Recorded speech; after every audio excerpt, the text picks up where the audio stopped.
On April 29, 1945, Private First Class Leon Bass stood at the entrance to Buchenwald concentration camp, 21 years old, from Philadelphia, and he was looking at something that would change how he understood everything. Bass was part of the 183rd Engineer Combat Battalion, an all-black unit that had been fighting across Europe since D-Day. The Army had assigned his unit to provide support during the liberation. What Bass saw that day, the skeletal prisoners, the crematoriums, the evidence of industrial genocide, made him realize something profound. He had spent his entire life being told by white Americans that black people were inferior, subhuman, dangerous. Now he was standing in a place built by white people who had convinced themselves that certain humans weren't human at all. The U.S. Army in 1945 was still completely segregated. Black soldiers served in separate units, ate in separate mess halls, slept in separate barracks. They had fought across North Africa, Sicily, Italy, France, and Germany, but always apart from white soldiers. The Army told them this was necessary, that integration would cause problems. That white soldiers wouldn't accept them as equals, that the German people, especially German women, would be hostile to black soldiers because of Nazi racial ideology. Army pamphlets distributed to black troops before they entered Germany warned them explicitly, German civilians have been indoctrinated to see you as inferior. Expect hostility. Expect rejection, keep your distance. The Army was preparing black soldiers for a hostile occupation in a country that had spent 12 years being told that non-Aryans were subhuman.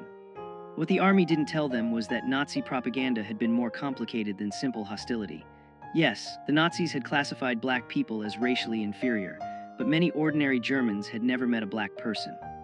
Their understanding came entirely from propaganda, and that propaganda had been contradictory.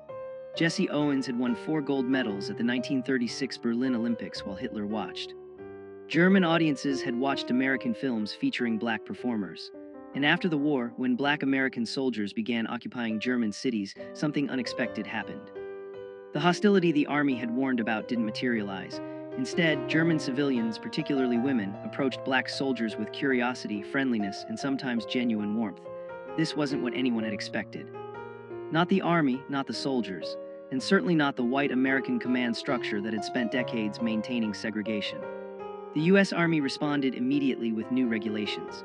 General Dwight Eisenhower, Supreme Commander of Allied forces in Europe, was under pressure from Southern congressmen who were horrified by reports of black soldiers socializing with white German women. The Army issued orders restricting fraternization. Black soldiers received explicit warnings. Relationships with German women would result in court-martial.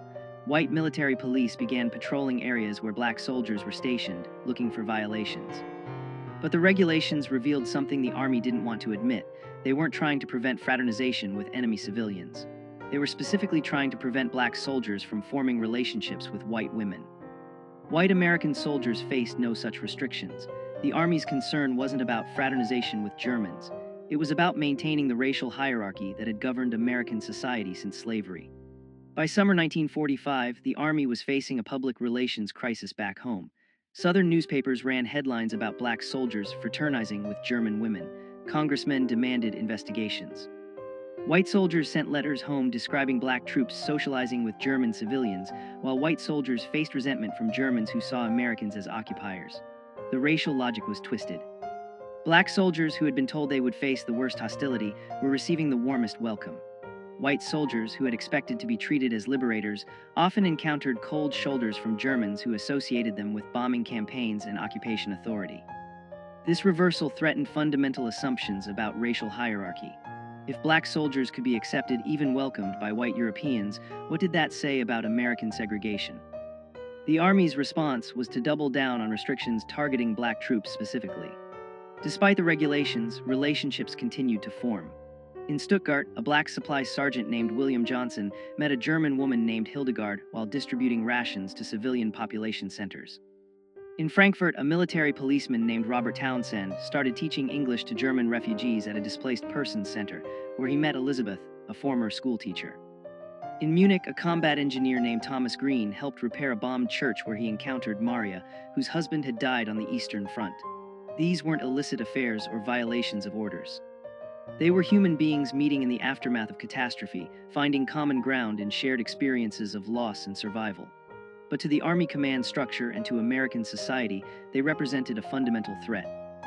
Interracial relationships between black men and white women, the absolute taboo of American racial hierarchy.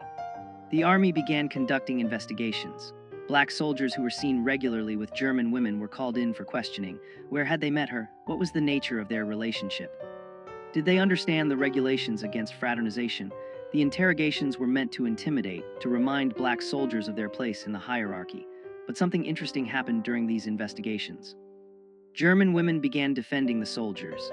When military police questioned Hildegard about her friendship with Sergeant Johnson, she told them plainly that he had been kind to her children, had helped repair her damaged apartment, and that she would continue to welcome him. The army could court-martial soldiers. They had no authority over German civilians. The women knew this. Some had lost husbands and fathers in the war. Many had experienced violence during the Soviet advance. Black American soldiers, in contrast, had treated them with dignity. By August 1945, something remarkable was documented in Army reports. Black soldiers were receiving marriage proposals from German women, not one or two isolated cases, dozens. The Army Chaplain Corps was overwhelmed with requests for authorization to marry.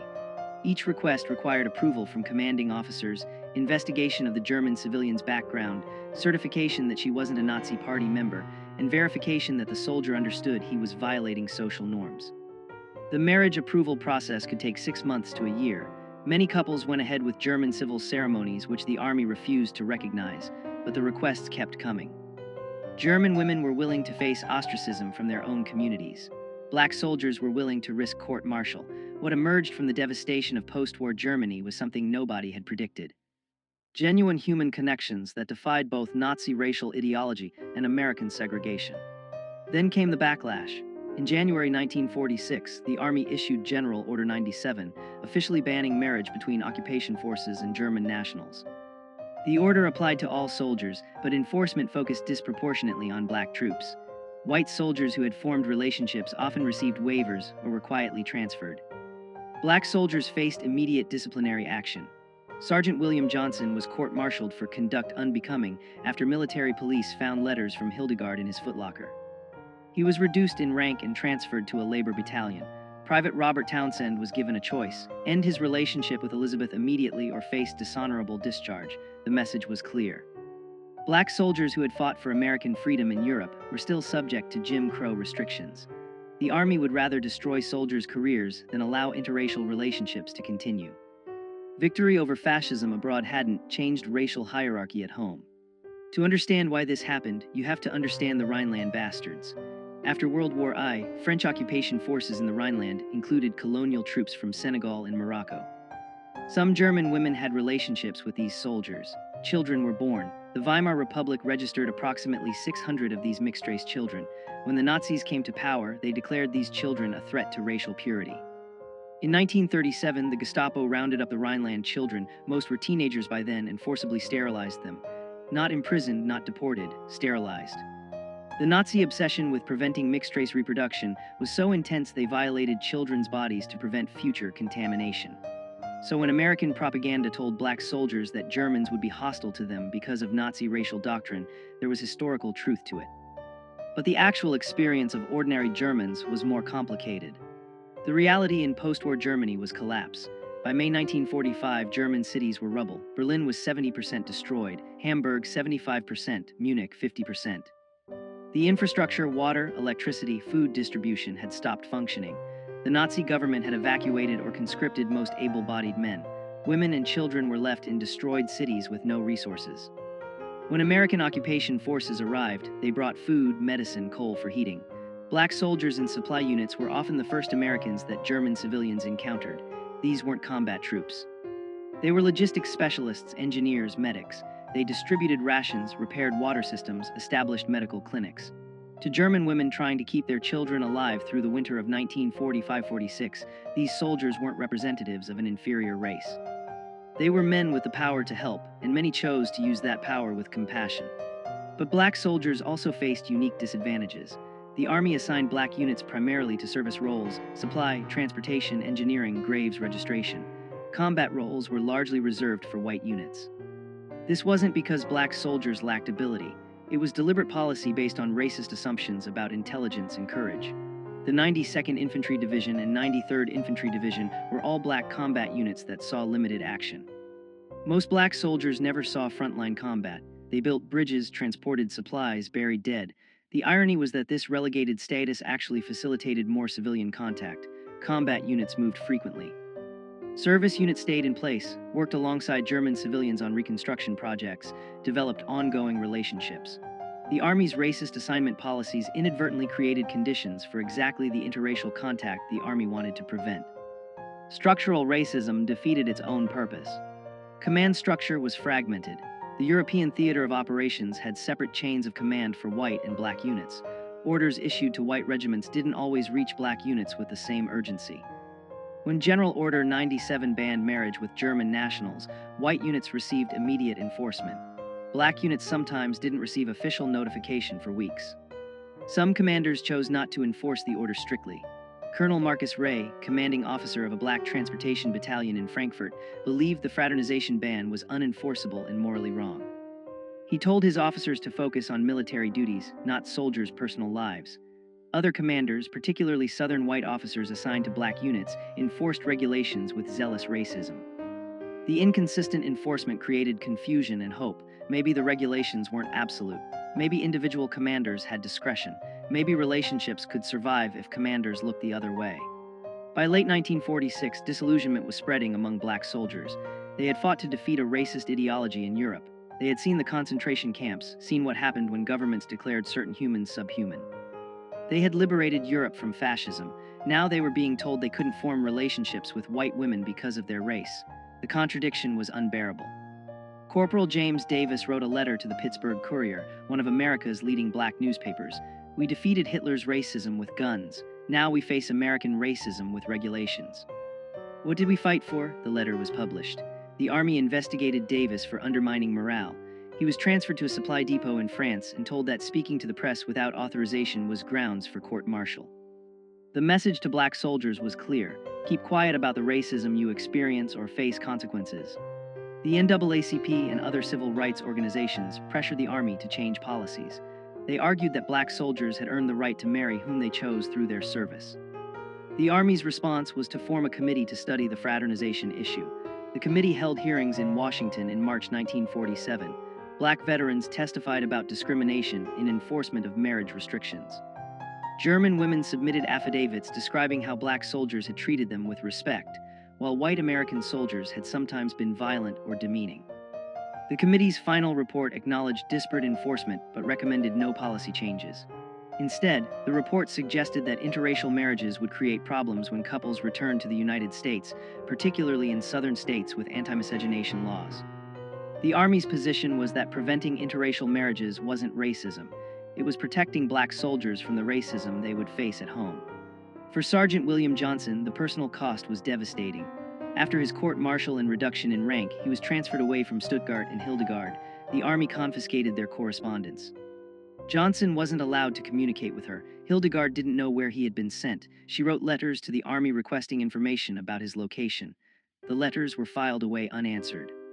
Johnson spent months not knowing if Hildegard believed he had abandoned her. He couldn't sleep, lost weight. His performance reviews noted lack of focus and apparent depression. An Army psychiatrist diagnosed him with anxiety reaction and recommended rest. But Johnson didn't need rest. He needed to be allowed to contact the woman he loved. The Army's position was that his emotional distress was self-inflicted. He had violated regulations, and these were the natural consequences. Then something unexpected emerged from Army records.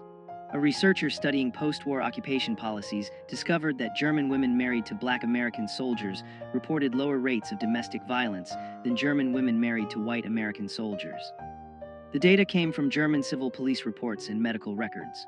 Between 1945 and 1948, German authorities documented 847 cases of domestic violence involving American soldiers and German women. Of those, 89 involved black soldiers, approximately 10.5% of cases. But black soldiers represented 11% of American forces in Germany. White soldiers were overrepresented in domestic violence statistics. Black soldiers were underrepresented. The researcher published this finding in a sociology journal. It contradicted racist assumptions that black men were more violent, more dangerous. The Army never officially acknowledged the study, but it circulated among civil rights advocates and military reformers as evidence that opposition to interracial relationships was based on prejudice, not protection. By 1948, the Army was under increasing pressure to reform.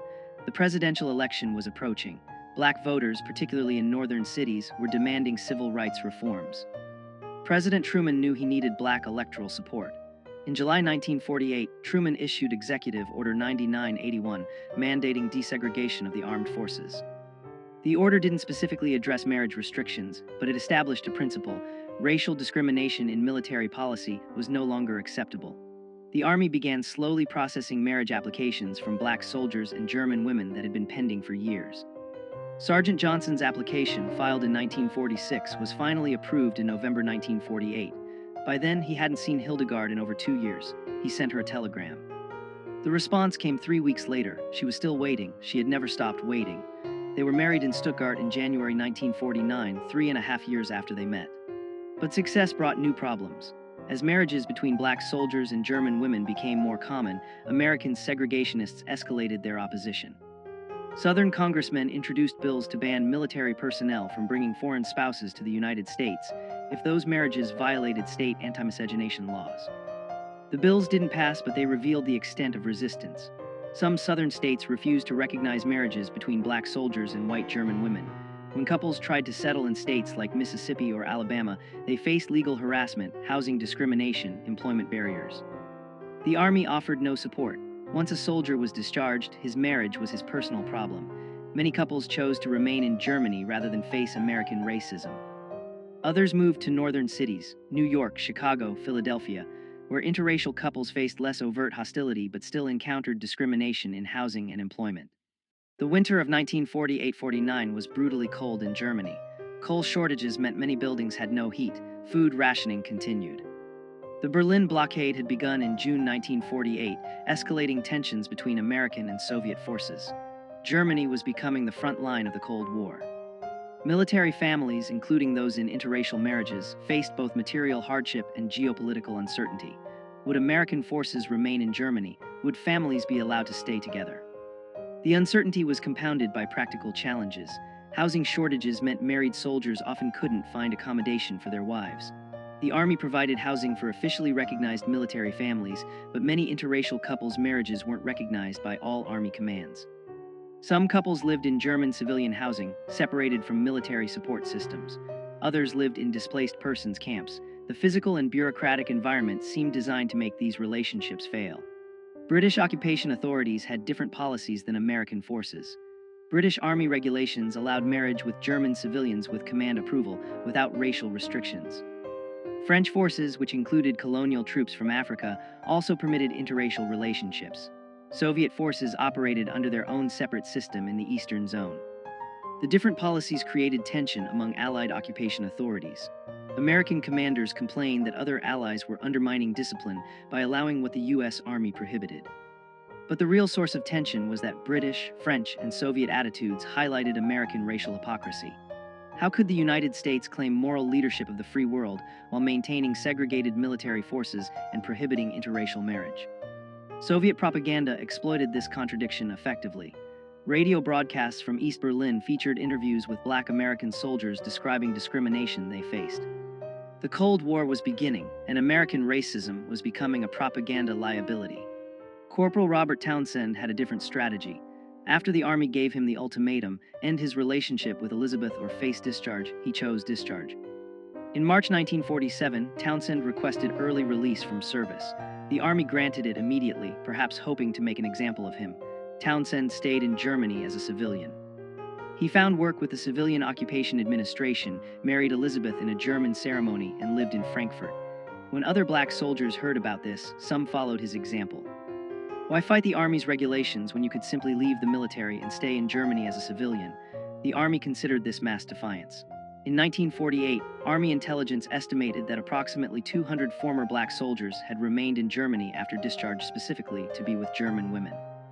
The Army had no authority over them as civilians. The regulations had created exactly what they were meant to prevent: permanent interracial families in Europe. Support networks developed. German women married to black soldiers formed mutual aid groups. They shared information about navigating military bureaucracy, helped each other find housing, provided childcare support. Some German churches, particularly Catholic parishes that opposed the Nazi regime, openly welcomed these couples. Pastor Friedrich Weber in Munich organized marriage preparation classes specifically for mixed couples, teaching them about both American and German law, preparing them for challenges they would face. Black soldiers who had received marriage approval shared advice with those still navigating the system. An informal network of sympathetic chaplains and officers passed information about which commands were enforcing regulations strictly and which were allowing discretion. This underground support system operated below the Army's official radar. It couldn't change regulations, but it helped couples survive them. The Army knew about these networks but couldn't stop them without generating negative publicity. The NAACP Legal Defense Fund developed a new legal strategy. They argued that military marriage restrictions violated soldiers' constitutional rights under the First and 14th Amendments.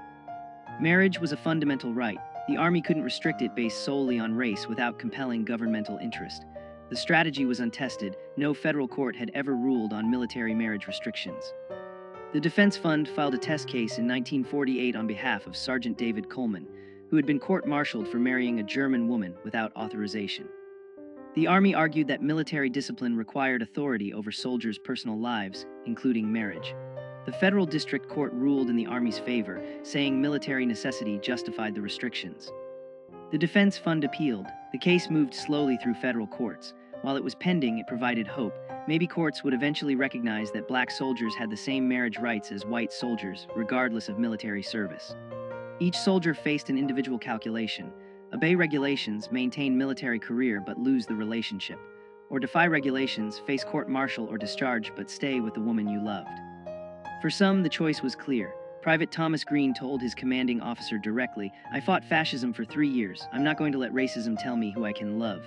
Green faced court-martial, received a dishonorable discharge and stayed in Munich with Maria. For others, the calculation was more complicated. Soldiers with families back in the United States, soldiers supporting parents or siblings, soldiers who needed the Army's educational benefits, they had obligations that extended beyond individual relationships. Some chose to end relationships they didn't want to end because the practical consequences were unbearable. There was no right answer. Each man had to decide what he was willing to sacrifice and what price was too high to pay. Some couples tried compromise solutions. Private James Wilson and his German fiancée Anna agreed he would return to the United States first, establish civilian life, then send for her to immigrate as his fiancée rather than as a military dependent. The plan seemed solid. Wilson received honorable discharge in June 1948, returned to Detroit, found a job at Ford Motor Company, and began the immigration sponsorship process. The wait was supposed to be 6 months. It took 3 years. The State Department processed German immigration applications slowly. Former enemy nationals faced additional scrutiny. Applications from German women engaged to black American men faced the slowest processing of all. Wilson sent letters weekly. Anna waited in Munich, working as a seamstress. By the time her visa was finally approved in 1951, they had spent most of their relationship apart. When she arrived in Detroit, they barely recognized each other. The reunion was awkward, strained. They married anyway, hoping proximity would restore what distance had eroded. By 1949, many relationships had failed. The combination of military regulations, bureaucratic delays, material hardship, and long-term separation had broken couples apart. The Army compiled statistics. Of approximately 3,200 marriage applications filed by black soldiers serving in Germany between 1945 and 1949, only 1,100 had been approved. Of those approved marriages, an estimated 40% ended in separation or divorce within 5 years. The Army used these statistics to justify their original restrictions. See, these relationships don't work. What the statistics didn't capture was how Army policies actively sabotaged these relationships. Forced separations, delayed processing, lack of support, hostile enforcement, every institutional barrier made failure more likely. Then the Army used that failure as evidence that black soldiers shouldn't be allowed to marry German women in the first place. The circular logic was perfect. The racism was self-fulfilling, and couples who had survived were exhausted. This is when the story could have ended. Failed experiment, proof that American segregation was right, but something happened that changed everything. In July 1949, the Army discharged 150,000 soldiers as part of post-war demobilization. Among them were hundreds of black soldiers who had been serving in Germany. They faced a choice: return to the United States, to segregation, to states where their marriages might not be recognized, where they and their wives would face discrimination. Or stay in Germany, where they were accepted, where their relationships were normal, where their children wouldn't grow up under Jim Crow. A remarkable number chose to stay. They became permanent residents of Germany, found civilian employment, built lives outside the American military system. The Army couldn't stop them. They were no longer soldiers. They were free men making free choices. and their choice was Germany over America. The breakthrough wasn't tactical or technological, it was demographic. By 1950, approximately 1,500 Black American veterans were living permanently in Germany with German wives and families. They became a visible community. In Frankfurt, they established a social club. In Munich, they organized a mutual aid society.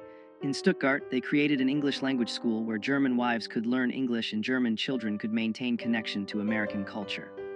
These weren't isolated individuals anymore. They were an established community recognized by German authorities, integrated into German society.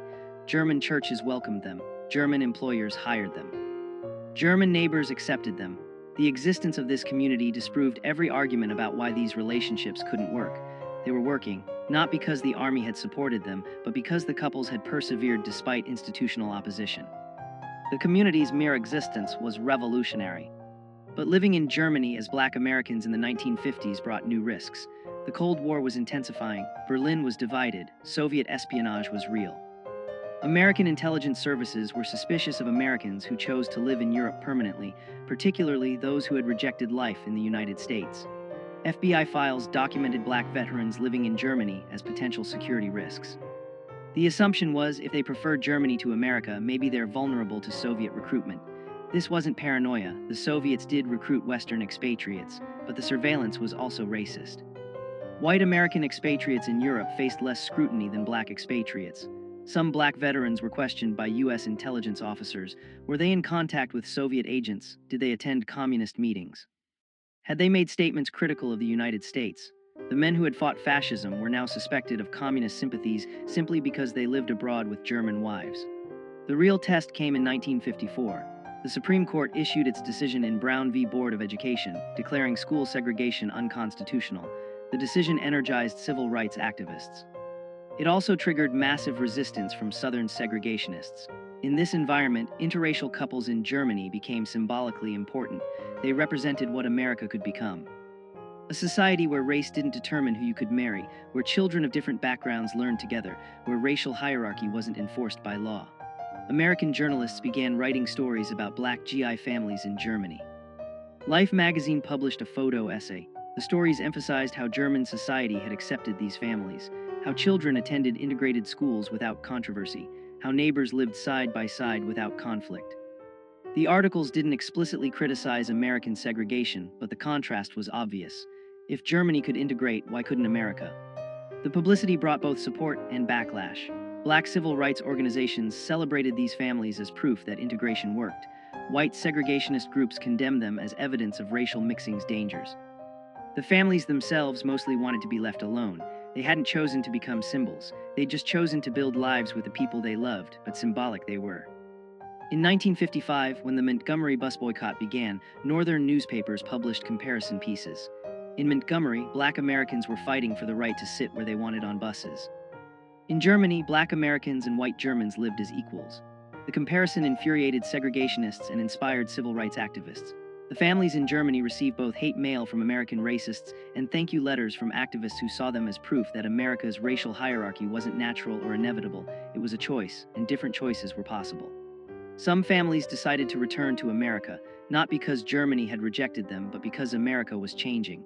The civil rights movement was gaining momentum. Legal segregation was under attack. Maybe some thought we can return now.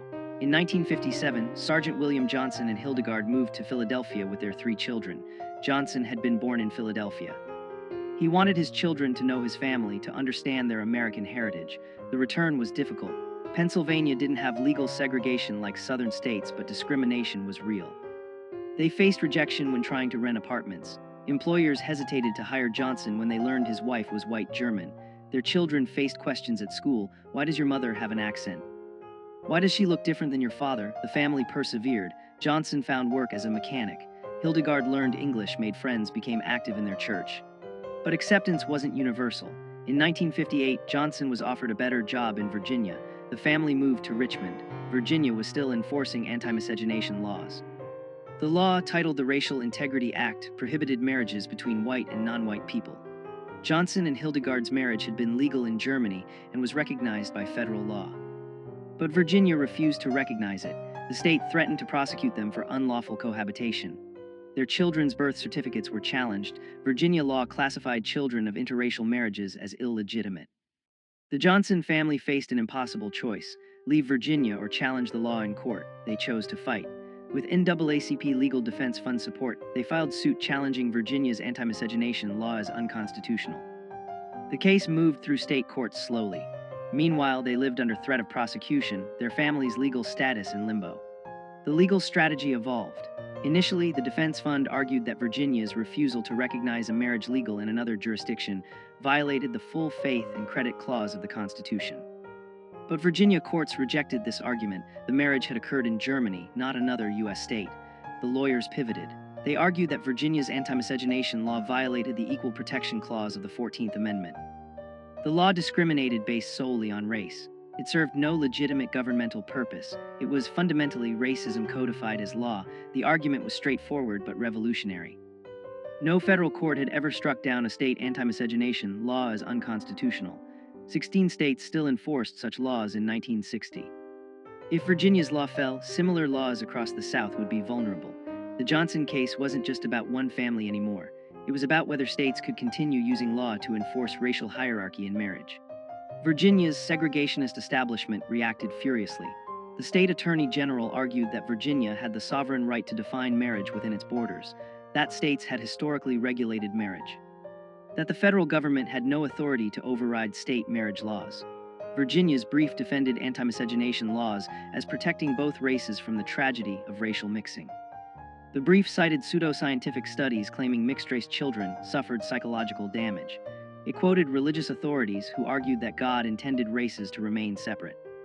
The brief represented segregationist ideology at its most explicit. Racial hierarchy was natural, necessary, and required legal enforcement. Virginia announced it would appeal any adverse ruling all the way to the Supreme Court. Segregationist newspapers ran editorials warning that if states lost the right to prohibit interracial marriage, the entire legal framework of segregation would collapse. They were right. The Johnson family endured 3 years of legal limbo. During that time, they faced harassment, anonymous phone calls at night, threatening letters. Someone threw a brick through their window with a note. Go back to Germany. Their children were bullied at school. Other parents prevented their children from playing with the Johnson kids. Local businesses refused to serve them. The family could have left Virginia, could have moved to a northern state, could have returned to Germany where they were accepted. But Hildegard insisted on staying. She told a reporter, "We left Germany because we believed America was better. If we run away now, we prove the racists right. We stay and fight." Her determination was remarkable. A German woman who had experienced Nazi racism, then chose America, and was now fighting American racism to make America live up to its own stated values. She wasn't giving up on America. She was demanding America become what it claimed to be. The case nearly collapsed in 1961. The Virginia Supreme Court upheld the state's anti-miscegenation law. The justices ruled that states had traditional authority over marriage and that Virginia's law didn't violate the Constitution because it applied equally to both races. Neither white people nor black people could marry across racial lines. The logic was absurd. A law that prohibited interracial marriage was equal because it restricted everyone equally, but it was legally sophisticated absurdity. The Virginia court cited Pace v. Alabama, an 1883 Supreme Court decision that had upheld anti-miscegenation laws using exactly this reasoning. The decision seemed final. The NAACP Legal Defense Fund immediately appealed to the U.S. Supreme Court, but the Supreme Court had discretion about which cases to hear. If the court declined to hear the case, Virginia's ruling would stand. The Johnsons waited to learn if the Supreme Court would take their case. Then something unexpected happened. The Supreme Court accepted a different case challenging Virginia's anti-miscegenation law, Loving v. Virginia, filed by Richard and Mildred Loving, an interracial couple who had been arrested in 1958 for violating the same law Johnson was challenging. The Lovings case was stronger procedurally. They had been criminally prosecuted, not just denied marriage recognition. The Supreme Court consolidated several anti-miscegenation challenges, including the Johnson case, to be heard together. Oral arguments were scheduled for April 1967. The NAACP Legal Defense Fund, ACLU, and other civil rights organizations filed supporting briefs. The case had grown far beyond one family. 16 states with anti-miscegenation laws watched nervously. Civil rights organizations saw this as potentially the most significant Supreme Court case since Brown v. Board. The outcome would determine whether states could continue using law to enforce racial hierarchy in the most intimate realm of human life, marriage. On June 12, 1967, the Supreme Court issued its decision in Loving v. Virginia. Chief Justice Earl Warren wrote the unanimous opinion. The court held that Virginia's anti-miscegenation law violated both the Equal Protection Clause and the Due Process Clause of the 14th Amendment. Warren wrote, "Marriage is one of the basic civil rights of man, fundamental to our very existence and survival. To deny this fundamental freedom on so unsupportable a basis as racial classifications embodied in these statutes, depriving all the state's citizens of liberty without due process of law, violates the central meaning of the Equal Protection Clause." The decision was unequivocal. Anti-miscegenation laws were unconstitutional. 16 states' laws were instantly invalidated. Couples like the Johnsons, who had been fighting for recognition of their marriages, were suddenly vindicated. Interracial marriage was now a constitutional right nationwide. The decision's impact was immediate and profound. Couples who had been living in legal limbo were suddenly protected. Couples who had avoided certain states could now travel freely. Children whose legitimacy had been questioned were legally recognized. The Johnson family held a small celebration in their Richmond home. Hildegard cried, not from sadness, but from relief. For 9 years since returning from Germany, they had lived under the threat of prosecution. Now that threat was gone. The Supreme Court had declared that their marriage was legitimate, that their family was legal, that their love was constitutionally protected. The victory belonged to the Lovings, whose names would forever be associated with the case. But it also belonged to the Johnsons and hundreds of other families who had fought for recognition, who had endured harassment, who had refused to accept that America could legislate love across racial lines. They had won. After the celebration ended, there was a strange quiet. The Johnsons sat in their living room that evening, not speaking much. The victory was real, but it couldn't erase the years of struggle. It couldn't undo the harassment, the threats, the brick through the window. It couldn't restore the relationships they'd lost, family members who had rejected them, friends who had abandoned them. The Supreme Court decision meant their marriage was legal. It didn't mean their neighbors suddenly accepted them. It didn't mean the discrimination ended, but something fundamental had shifted. The law was now on their side. Future interracial couples wouldn't have to fight the battles they'd fought. The silence that evening wasn't disappointment. It was exhaustion, relief, and recognition that their sacrifice had meaning beyond their own family. They had helped change America, even if America hadn't yet fully changed. In the years following Loving v. Virginia, interracial marriage rates increased gradually. In 1967, approximately 3% of marriages were interracial. By 1980, that number had risen to 7%. By 2000, it was 15%. The change was generational and geographic. Younger Americans were more accepting than older generations. Urban areas showed higher interracial marriage rates than rural areas, but the trend was consistent. The legal barriers' removal gradually reduced social stigma. The families who had pioneered interracial marriage in the 1940s and 50s watched this change with complex emotions. They were vindicated. Their relationships, once illegal, were now recognized. But they also knew how difficult their path had been. Many had lost family relationships, job opportunities, social standing. The younger generation marrying across racial lines didn't always understand what earlier pioneers had sacrificed, but that was the point. Progress meant future generations wouldn't need to fight the same battles. Stories about Black GI families in Germany continued to emerge. Historians began researching occupation-era relationships. Oral history projects interviewed couples who had met in post-war Germany. A pattern emerged. These relationships had succeeded despite institutional opposition, not because of institutional support. The couples who survived were those with exceptional determination, those who built support networks, those who were willing to sacrifice career advancement for personal relationships. Sociologists studying these families found something unexpected. Children from these families showed higher rates of cross-cultural competence, foreign language fluency, and international perspective than children from monoracial families. Growing up between cultures, between languages, between nations, gave these children unique advantages. What American racism had treated as a weakness, mixed racial heritage, was actually producing adaptive, resilient, culturally sophisticated individuals. The military families who returned to America brought this international perspective into American communities. The U.S. military never officially apologized for its discriminatory marriage policies, but institutional practices changed. By 1970, the military had abandoned race-specific marriage restrictions. Soldiers of any race could marry foreign nationals with command approval, regardless of racial matching. The approval process still existed. The military maintained authority over soldiers' personal lives, but race was no longer an explicit factor. In 1995, the Army published a historical study of race relations in the post-war occupation. The study acknowledged that marriage restrictions had been discriminatory and had damaged morale among Black soldiers. The study stopped short of apologizing, but noted that policies based on racial assumptions rather than military necessity undermine the values American forces claim to defend. It was bureaucratic language, carefully hedged. But it was acknowledgement. The institution that had enforced segregation was admitting its policies had been wrong. By the 2000s, military interracial marriage was common and unremarkable. Approximately 15% of military marriages were interracial, higher than the civilian rate of 12%. Military bases were among the most integrated spaces in American society. Base housing, schools, churches, recreation facilities, all fully integrated, all normalizing interracial families. This wasn't because the military had become progressive. It was because military policy, once it abandoned formal discrimination, created conditions where integration became practical reality. Soldiers from different backgrounds served together, socialized together, formed relationships together. The institutional barriers that had prevented interracial relationships in the 1940s were gone. What remained was human connection unmediated by institutional racism. The military, which had pioneered segregation in the early 20th century, had become a leading force for integration by the early 21st century. The irony wasn't lost on historians studying this transformation. Researchers studying interracial marriage outcomes found consistent patterns.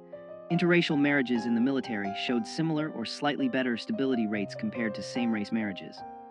Children from interracial military families showed no disadvantages in educational achievement, psychological well-being, or social adjustment compared to children from same-race families. In fact, some studies showed advantages. Higher cultural competence, greater empathy, more sophisticated understanding of identity. The racist predictions that had justified marriage restrictions, that interracial marriages would be unstable, that mixed-race children would be damaged, were empirically false. The Johnson family exemplified these patterns. Their 3 children all graduated college, 2 became teachers, 1 became a social worker, all married and raised their own families. The grandchildren of William Johnson and Hildegard grew up in an America where their grandparents' marriage was legally protected, and where their own mixed heritage was source of pride, not shame. In 2017, 50 years after Loving v. Virginia, historians organized a symposium on interracial military families. William Johnson, then 93 years old, was invited to speak. He and Hildegard, 91, traveled to Washington, D.C. for the event. Johnson told the story of their meeting in Stuttgart in 1945, the piano wire tensioner Wait, Wrong Story. He told their story. Meeting during the occupation, falling in love, facing the Army's opposition, enduring years of legal limbo, the harassment in Virginia, the vindication of the Loving decision. He spoke for 30 minutes. The audience, historians, civil rights activists, younger interracial couples, listened in silence. When he finished, Hildegard stood to speak. She said simply, "We just wanted to be together. We didn't want to be symbols. But if our stubbornness helped other people, I'm glad." The audience stood and applauded for 5 minutes. History was honoring them. The Johnson story is one of thousands. Thousands of Black American soldiers who met German women in the aftermath of World War II. Thousands of couples who faced institutional opposition, social stigma, legal barriers. Some relationships didn't survive those pressures, but many did. Those couples, through their persistence, helped dismantle legal barriers to interracial marriage. Their lawsuits challenged anti-miscegenation laws. Their existence proved that interracial families could thrive. Their children and grandchildren carried forward a living refutation of racist ideology. This wasn't the conventional civil rights narrative of marches and protests. It was quieter, more personal. It was people choosing love over conformity, choosing human connection over institutional hierarchy, choosing to build families that violated racial boundaries. Their resistance was domestic, intimate, daily, but it was resistance nonetheless, and it contributed to transforming America's understanding of race, family, and belonging. William Johnson died in 2019 at age 95. Hildegard followed 6 months later at 93. They had been married 70 years. At the funeral, their children spoke about their parents' determination, their refusal to accept that society could dictate whom they loved. Their grandchildren spoke about growing up with a German grandmother whose accent never faded, who taught them to speak German, who made Stalin at Christmas and told them stories about surviving the war. Their great-grandchildren, some of whom were too young to understand funerals fully, represented something profound. A multiracial, multicultural family that existed only because 2 people in 1945 had met amid the ruins of war and chosen each other. The pianist played Lily Marlene, the song that both German and Allied soldiers had sung during the war. In the audience, other elderly interracial couples from the occupation era wept. They knew what it had cost. They knew what it had meant. They had loved it. The story of Black American soldiers and German women in post-war Germany teaches us something essential about human connection and institutional power. Racism functions through institutions, laws, military regulations, social norms that enforce hierarchy and separation. But racism is ultimately a human creation, and humans can choose differently. The couples who defied military regulations and anti-miscegenation laws weren't heroes in the conventional sense. They were ordinary people who made a simple choice to be together, regardless of institutional opposition. Their choice was radical precisely because it was ordinary. They didn't seek to dismantle segregation through their relationships. They just wanted to build families, but in doing so and persisting despite opposition, they helped transform America, not through speeches or legislation primarily, but through lived example. They proved that the boundaries racism drew were artificial, arbitrary, and ultimately unable to contain human connection. When we look back at the 1940s and 50s, it's easy to see the racism clearly.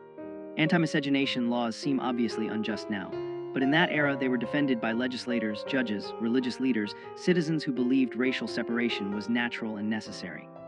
The couples who defied those laws faced real consequences, lost jobs, family rejection, legal prosecution, social ostracism. They persisted not knowing that future generations would view them as pioneers. They couldn't see 2025, couldn't know that interracial marriage would become common and legally protected. They acted on faith, faith in their relationships, faith that their choice was right despite what society said. That faith was validated by history, but they didn't have history's validation when they needed courage. They had only their commitment to each other, and somehow that was enough. This is the story they didn't teach you in school. The story of Black American soldiers who were told they'd be unwanted in Germany, who found acceptance instead. The story of German women who had been told Black people were inferior, who chose Black American soldiers as husbands anyway. The story of couples who faced down both Nazi racial ideology and American segregation. The story of families that existed as living proof that racial hierarchy was a lie. Their story is American history. It's civil rights history, it's military history, it's German history, it's human history. If this forgotten story resonated with you, please like this video.